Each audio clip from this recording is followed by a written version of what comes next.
It's Tuesday, April 1st, 2025. I'm Albert Mohler, and this is The Briefing, a daily analysis of news and events from a Christian worldview.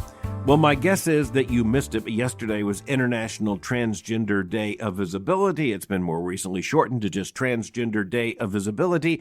It has been on the national calendar, and in 2021, President Joe Biden proclaimed March the 31st as Transgender Day of Visibility. He said back in 21, quote, "I call upon all Americans to join in the fight for full equality for all transgender people."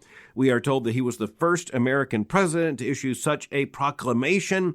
He did so also in 2022 and 2023 and 2024. He once again released a statement. The Biden White House released a statement in support and commemoration of Transgender Day of Visibility. March the 31st last year turned out also to be Easter Day. And that brought some quite understandable controversy because the public messaging coming out on that day was from the Biden White House about Transgender Day of Visibility. Well, here's the thing.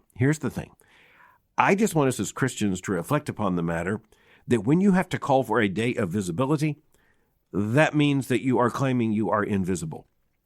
And I also want to make the point that I didn't discuss this yesterday when it was the Transgender Day of Visibility according to the calendar, because I could go back to it today and point out that almost assuredly you missed it. Okay, so what's my point? My point is that the Transgender Day of Visibility is a made-up event about what's effectively a socially constructed issue, and one that is done so for ideological reasons. And even as you're looking at it, you recognize that we went through life yesterday pretty much like we do every other day.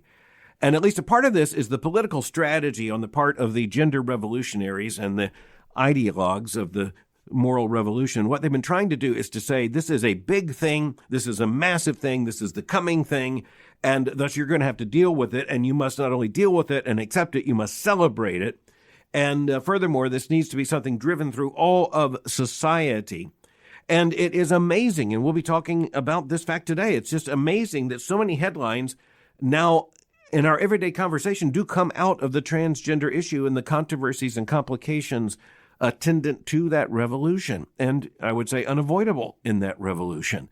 But I will stand by the fact that I believe most Americans aren't with this part of the revolution. And even when they say they are, it turns out that where they have to come down to a matter of policy, like boys on girls teams, they at least have to acknowledge the vast majority of Americans who are confused about many, many things seem to be less confused about this. USA Today quite predictably got into it with a half-page article, Trans Visibility Day Celebrates Our Diversity. And the two writers of this article come back to tell us that the Transgender Day of Visibility, quote, which honors transgender, non-binary, and gender-expansive people while drawing attention to the high levels of poverty, discrimination, and violence the community faces globally, end quote. In other words, that is the thing. That is the effort. The intention here is to try to draw attention to the points that they are trying to make.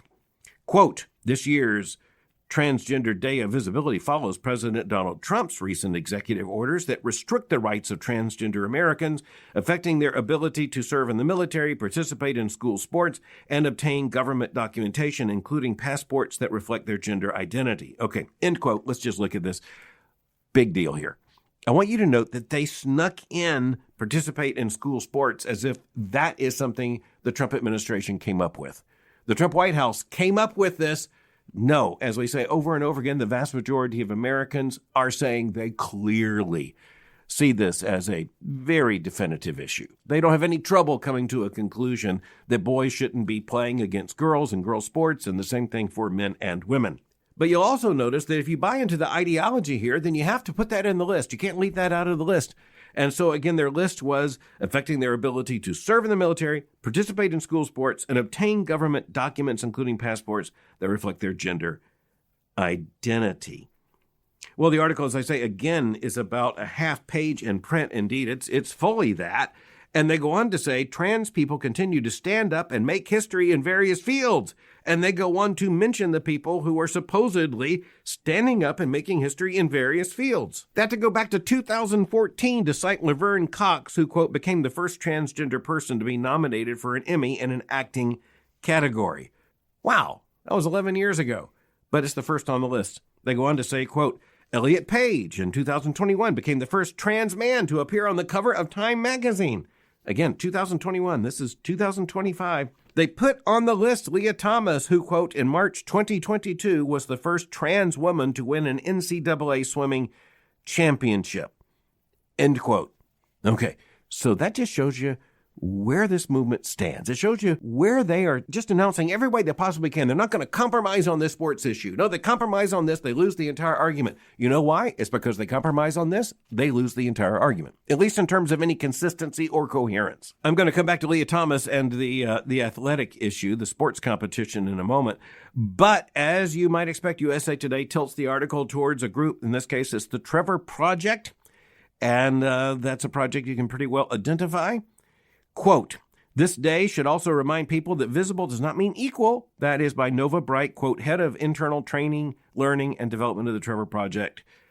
Bright went on to say, quote, we must continue working toward a country full of people that understands transgender people are our neighbors, our family members, and our friends. Trans people want to simply be able to go about their daily lives just like anyone else, end quote. Except that's just not true. They do not want to go through their lives just like everyone else. They may actually think that.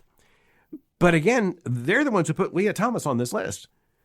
This is the very organization that insisted that participation in sports has to be on the list, which means this is not just about some kind of private expression. It's actually about whether a boy should be allowed to play on your daughter's soccer team. By the way, I can't leave this without saying that it really, and just in words, comes out and says things that we ought to hear and take note of in moral terms.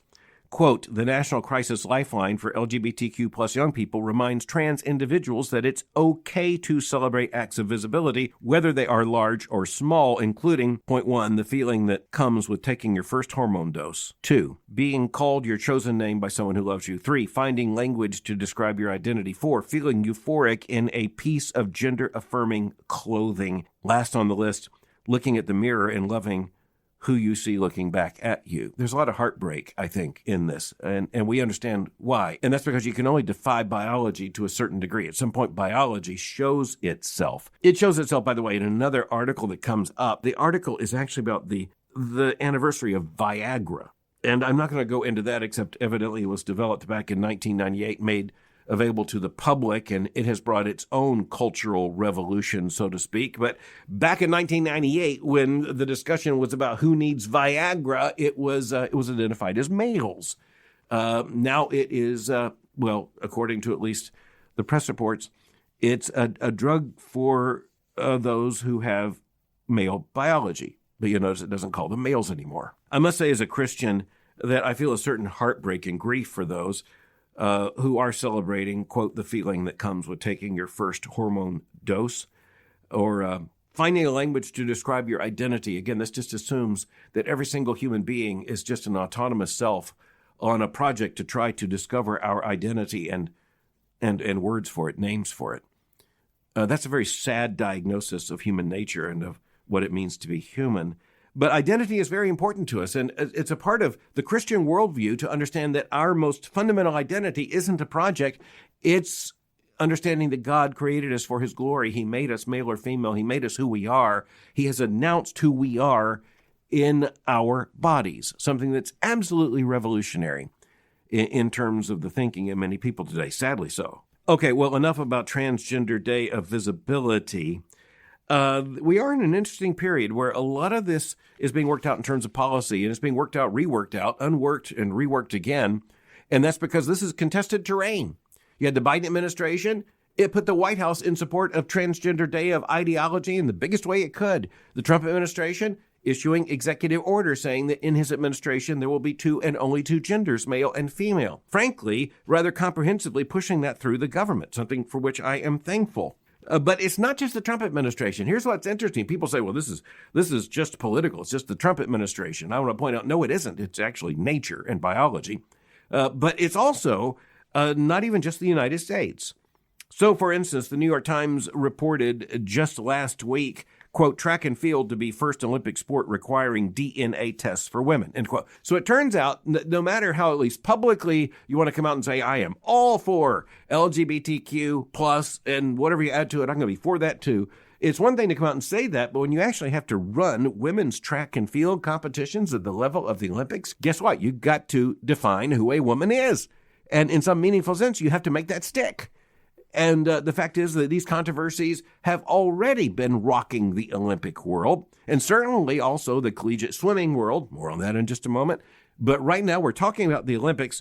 Track and field is to be the first Olympic sport that will require DNA tests for women, and that is because they have to say who a woman is. And I guess they don't have any way to do that other than just to say, we're gonna call biology DNA. We'll go with that. Oh, and by the way, we are told that the International Olympic Committee itself, quote, has previously rejected the idea of sex testing, but they're acknowledging there's the possibility they may have to review that policy. But instead, they've tried to downshift it to all the different sports associations, those who order the individual events and who supervise them in terms of rules and officiating and all the rest. We are told that the decision by Olympic track and field authorities, quote, comes amid an increasingly vexed debate over eligibility rules in female sports, and less than a year after the issue erupted at the Paris Olympics when questions about the qualifications of two women who went on to secure gold medals in boxing led to tumultuous and at times disturbing scenes inside and outside of the ring. End quote. By the way, a pretty well-known figure in Olympics, that is Sebastian Coe of Britain, who is the head of track's governing body, that organization known as World Athletics, quote, said the move was essential to protecting female sports. He said the new policy, which will subject competitors to what is described as a non-invasive cheek swab or a dry blood DNA test, was part of his vow to doggedly protect the female category and do whatever it takes to protect it, end quote. Okay, one of the things we need to watch particularly in worldview analysis is the collision of absolute arguments. When you see the collision of absolute arguments, something big is taking place. Where here is the collision of absolute arguments? Well, we just saw it in the materials for Transgender Day of Visibility and USA Today's coverage of Transgender Day of Visibility. The unconditional argument is that you must include transgender women, as they call themselves, that is, males who declare a female identity in sports. Participation in sports is non-negotiable. On the other hand, now you have an Olympic official coming back and saying it's non-negotiable that we have to limit women's events to women, which, by the way, is the obviously true position here, the right position here, and also obviously comes with overwhelming support not only in the United States, but also around the world, where, if anything, people are less confused about this than many appear to be in the American elites. So this clash of absolute arguments, this is an indicator to us. It's kind of like an alarm bell going off saying, when you hear this, something big is at stake, because now you have people saying it's absolutely right and can only be right that those who declare themselves to be transgender girls or women are involved in girls' athletic competitions alongside biological girls. You either say that's absolutely right or you have to say that's absolutely wrong. What I want us to note is there really isn't a lot of margin for, say, negotiation between those two positions. That gets back, by the way, once again to the principle very central to Christian thinking of ontology, that is to say, being, which in this case means bodies.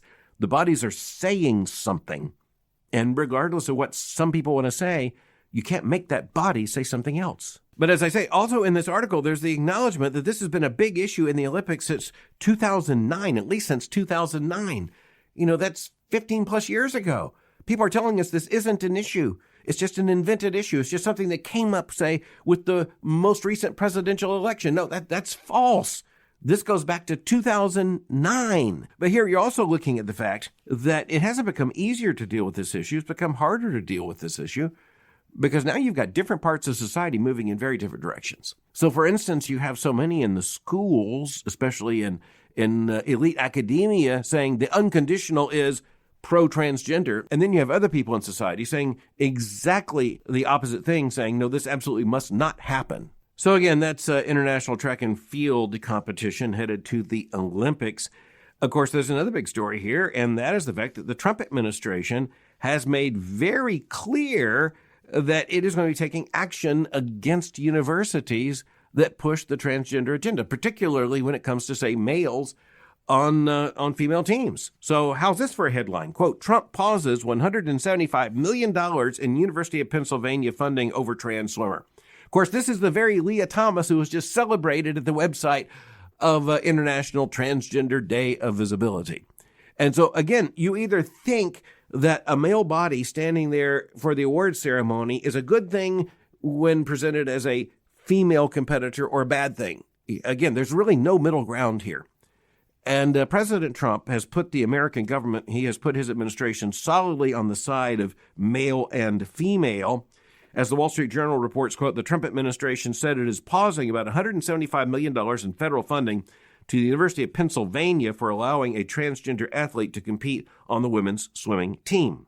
Later in the article, we read, quote, neither the administration nor the school named the athlete. The paper goes on to say, however, Leah Thomas, a transgender swimmer, competed on the women's swimming team at Penn in 2022. That year, by the way, the Wall Street Journal there uses the pronoun she. I'm going to say that year, Thomas became the first openly transgender athlete to win an NCAA Division I championship, winning the 500-yard freestyle. Thomas came out as transgender in the summer of 2019 and soon began hormone therapy. Now, just understand that as a male swimmer competing in a male body, this swimmer was not all that remarkable in terms of competition. As a supposedly female athlete, still in a male body, it was very different. Here you're talking about an NCAA championship. Just a coincidence, right? No one believes it's just a coincidence, which is why they have to report the story this way. By the way, credit to the Wall Street Journal for one thing, and that is running the article by Minna Svärd. And her article is entitled My Stolen NCAA Championship. And Minna Svärd says, quote, it has been 3 years since swimmer Leah Thomas, born William, won the gold medal in the 500-yard freestyle at the NCAA Division I Women's Championship. It wasn't until the release of President Trump's February 5 executive order keeping men out of women's sports that the U.S. government established a clear policy protecting the integrity of female athletics. Svärd goes on to write, quote, this step, while welcome, isn't enough. The official results of past competitions should be corrected to align with reality.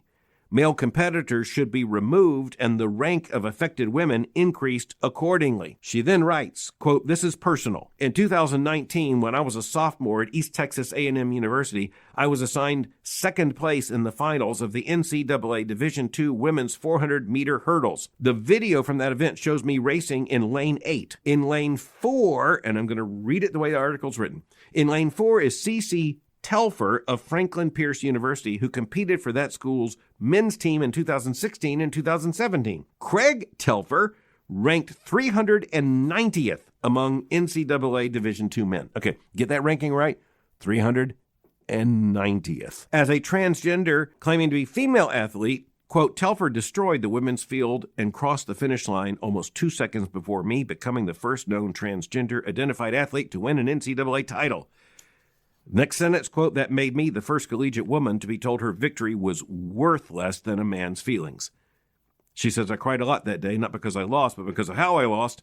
I also knew I wasn't the only victim. Every time a male athlete enters a female competition, a woman gets cut from the roster to make room, end quote. There. How's that for clarification? Just in case you missed the point, Ms. Svärd goes on to say, quote, men have enormous athletic advantages over women, which is why women's hurdles are 9 inches shorter than men's.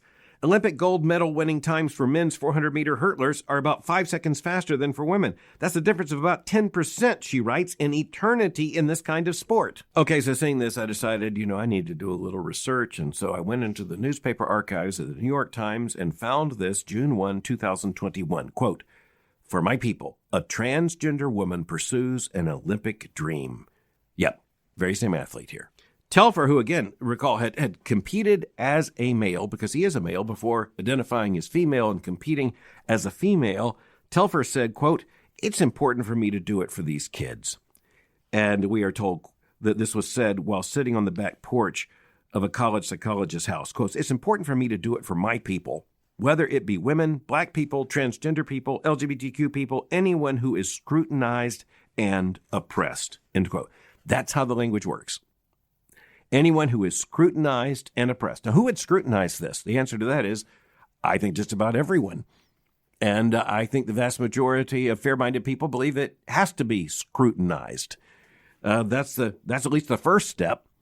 But then he goes on, Telfer went on to say, anyone who is scrutinized and oppressed. So that's oppression. So here's how the moral worldview gets turned upside down. So now, if you say that women should take a second position, come in number 2, in order that someone who identifies as female but is in a male body can win the competition, If you think that's in any way suspect or just, as you might rightly think, downright wrong, you are an oppressor. As we're on this issue, I want to point out that we've had to discuss the fact that California passed a law stating that schools do not even have to inform parents if children identify as trans or gender non-binary or anything in that category at school. The schools have no responsibility even to inform parents. Well, now the United States Department of Education has indicated it is opening an investigation into California's new law. As NBC News reports, quote, the Department of Education started an investigation, this will be last week, quote, into a new California law that bars public schools from disclosing to parents the sexual orientation of their children. Now, recall that the University of Pennsylvania was just docked $175 million for the Leah Thomas incident. Listen to this quote. If the 3-month-old law were to be found in violation of federal rules and the Trump administration acted on threats to withhold funding, the state could lose up to, wait for this, the state of California could lose up to $7.9 billion.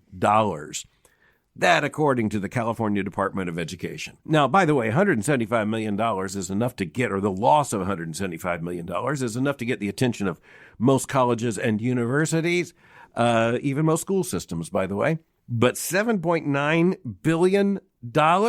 This just might be something of a wake-up call for the state of California. Then again, the state of California has announced it's going to be fighting back. Now, remember, this is something to watch here. Remember that Governor Gavin Newsom there in California got a lot of headlines for a podcast that he did with Charlie Kirk, in which he came out and said that he doesn't believe that girls should compete on girls' teams, et cetera. And he counts that as just obvious fairness and all the rest. Well, if he really believes that, where is he translating that into public policy? Let me just remind him, he's the governor of the state of California. What he does by that leadership in one direction, he can exercise in the other direction. But, that would cost him so much. I'll just tell you this. There's simply no way Gavin Newsom can act on what he is posing as believing here without becoming absolutely ineligible in effective political terms for the 2028 Democratic presidential nomination. And if you don't think that's what he's aiming for, well, you're probably not listening to the briefing. There's a line in this article at NBC News that caught my attention. I think parents need to hear this. The article tells us, quote, State Superintendent of Public Instruction, Tony Thurman, said educators are trying to protect students who do not want their sexual orientation outed even to their parents, end quote. Okay, now, wait just a minute. Wait just a minute. It had to be outed to someone or we wouldn't even know what kids were talking about. Here's what I find of deepest concern here. Well, of deepest concern for parents. And that is that it's not that these children haven't outed themselves to anyone. Here's effectively a school official for the public schools there in California saying, well, if they have outed themselves to us, parents don't need to be informed of it. But notice how he says, who do not want their sexual orientation outed even to parents. Well, if it weren't outed to someone, we wouldn't even know who to talk about here. It means the school authorities believe themselves to be in a superior position to parents when it comes to questions like this with their children. That should be a wake-up call for everybody. So far as I'm concerned, that's the most important sentence in the entire report. But all right, I have to end today by saying that all of this brought to my mind a headline from the Los Angeles Times from February the 12th, 2025. So this is, a month and a half ago, basically. The headline in the Los Angeles Times, it ran, as I say, the 12th of February. Here it is, quote, can we finally stop talking about trans sports? And the premise of this article is that it's really a non-existent issue. It's just something that is being pushed by people for political agendas. But, this isn't going away. So if you're going to ask the question out loud, can we finally stop talking about trans sports? Well, I'll tell you when we can stop talking about it. And that's when there is a return to moral, anatomical, biological sanity here. It hasn't happened yet. I'm not looking for it to happen real soon. So the answer to the question, can we finally stop talking about trans sports, is, I don't know, short 2 letters. No. All right, I'm excited to tell you about something today. Today is the release of my newest book, Prophet, Priest, and King, The Three Offices of Christ. This is part of the basic theological framework of Christianity. And yet I fear that a lot of Christians who really haven't thought these issues through, haven't looked at them in terms of biblical theology. The fact that Jesus Christ is not only prophet, priest, and king, but the infinitely perfect, eternal prophet and priest and king. The fact that he fulfills all of these 3 Old Testament offices, and he fulfills them to the uttermost and fulfills them eternally. And thus we're saved. The fact that he is our prophet and priest and king It's one of the greatest understandings available to us from Scripture. It is one of the clearest ways of understanding who Christ is, why he came, and what he accomplished for us. He is our prophet, teaching and revealing the truth. He is our priest. He is not only our priest, he's not only a high priest, he is our great high priest. And he is not only king, but he is King of kings and Lord of lords, understanding what it means that Christ is perfectly, eternally prophet, priest, and king. It helps us to understand the Scripture. It helps us to understand the Old Testament as fulfilled in the New Testament. It helps us to understand Christ. It is a great assistance in our worship of Christ. And so, again, the book is out today, released today, Prophet, Priest, and King, the three offices of Christ. And it's available everywhere books are sold. And I hope it will be a blessing to you. Thanks for listening to The Briefing. For more information, go to my website at albertmohler.com. You can follow me on Twitter by going to twitter.com/Albert Mohler. For information on the Southern Baptist Theological Seminary, go to sbts.edu. For information on Boyce College, just go to boycecollege.com. I'll meet you again tomorrow for The Briefing.